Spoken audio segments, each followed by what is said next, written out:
Okay, so now we're going to start off with a function that they give us, and we're going to try to graph its derivative function, all right, which is kind of cool. All right, so procedure to sketch f prime, the slope graph, from f of x.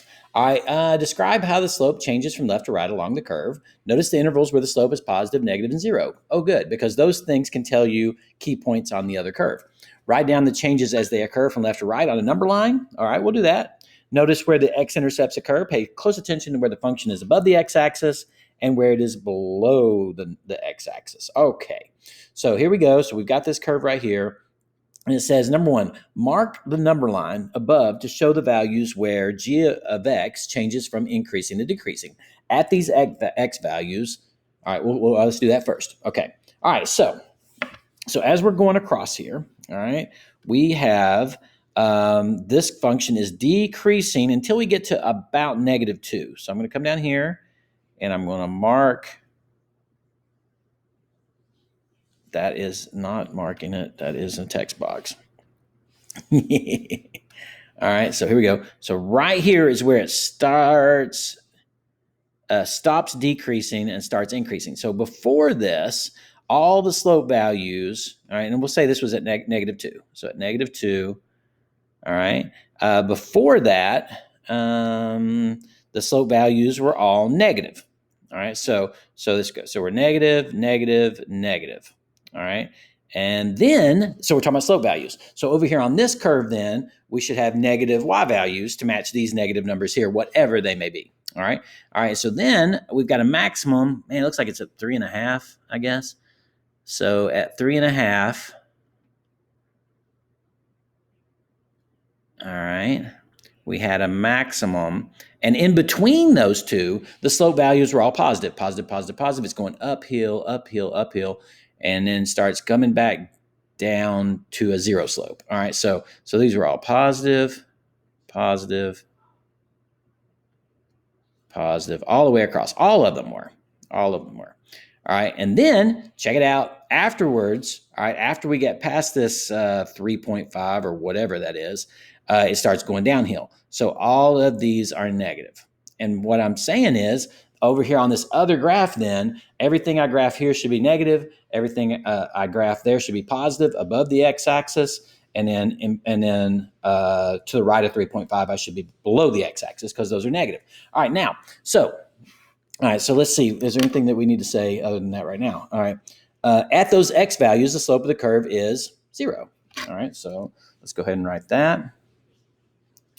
So 0 there. So these would be zeros. That'd be a 0. That'd be a 0. I can go ahead and mark those points on the curve over here. I'll do that in a second. On the function, we refer to those as extrema or max and mins. So maximum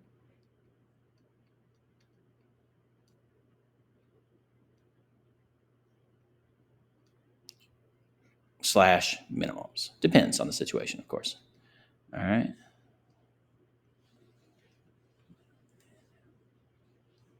All right. Okay, so there we go. So max or min. All right, now, so I do know this. I mean, I can go over here to the derivative curve, the slope curve, or however you want to think of that, and I can definitely plot that point and that point. Because at those two moments, the slopes are 0. You can see them. Boom, 0. Boom, 0. And before, these are all negative. So I know I'll be coming down like that way. I'll be coming through here. And then over here, I'm going from positive through 0 to negative. So it'll be coming like that. Okay. So far, that's what we have. All right. Now, okay. Now notice how the graph of g of x changes from concave up to concave down. All right. We talked about that in class a little bit.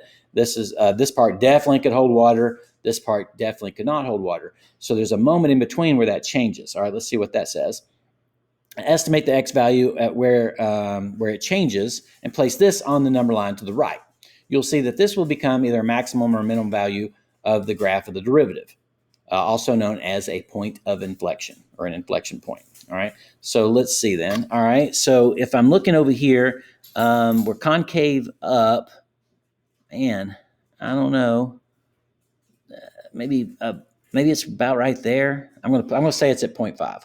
So I don't know what it is, but I'm going to say it's at 0.5. So at 0.5, all right. So at 0.5, the graph was concave up before that. So concave up, I'm just going to write that. So concave up.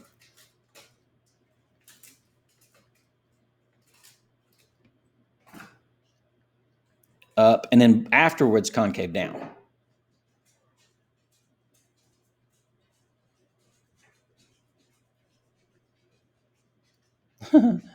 Maybe I should have typed it. Okay. Now, okay, so here's the thing with this though, and what we need to think about. These slopes are negative. That slope's 0. That slope is positive, but at this moment, right there at that inflection point, is the highest slope we'll ever have. Because after that, they start decreasing to 0 again. Right? I mean, that's what we said here. So in other words, if I'm going negative, 0, positive, and then back to a 0 again, then somewhere in here there was a maximum value, and we decided that that was going to happen at 0.5. All right, so at 0.5. Now, how steep is that? I don't know, maybe 4. I'm just guessing. So something like that. All right, so now if I take those values and just connect all of them,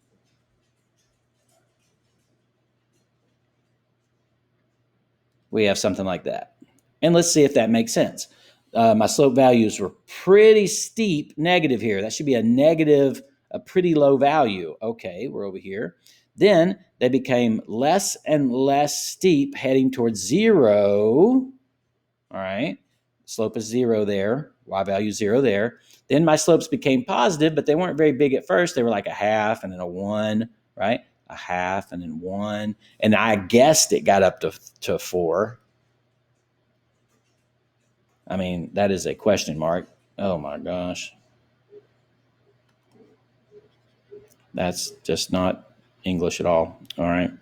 So go. All right, try that again. So maybe there, I just guessed. I said at the highest value that the slope would ever be, the steepest this roller coaster would ever be, I said the slope was 4. All right. I did not know. I mean, we don't have enough information. We don't have an equation. We don't have anything to decide. And so that happened right there. All right. And it could have been anything else. I don't know. I mean, maybe that's not that high. Maybe it's 3. Who knows? But I called it 4, and there we go. So then afterwards, the slopes become less so when I reached the top of the hill. And when I reached the top of the hill, the slope values went from 1.5 to 0. All right. 1.5 to 0. And then as I come down the other side of the hill, they're negative at an increasing rate and became more and more steep as we go. All right, let's see if that does everything. All right, so use your summaries to create the graph of the derivative function at the right. So here's the thing, the most important thing. If I can decide where the slopes are negative and positive, I can go above and below the x-axis as I need to. All right, if I can find an inflection point, then I can find the maximum of this curve. So this right here, that maximum is point of inflection on the graph over here. All right. So it's not a point of inflection on that graph. Of course, it's a max on that one, but it's a point of inflection of, in this case, g of x. Okay. All right. That's all we got for that one.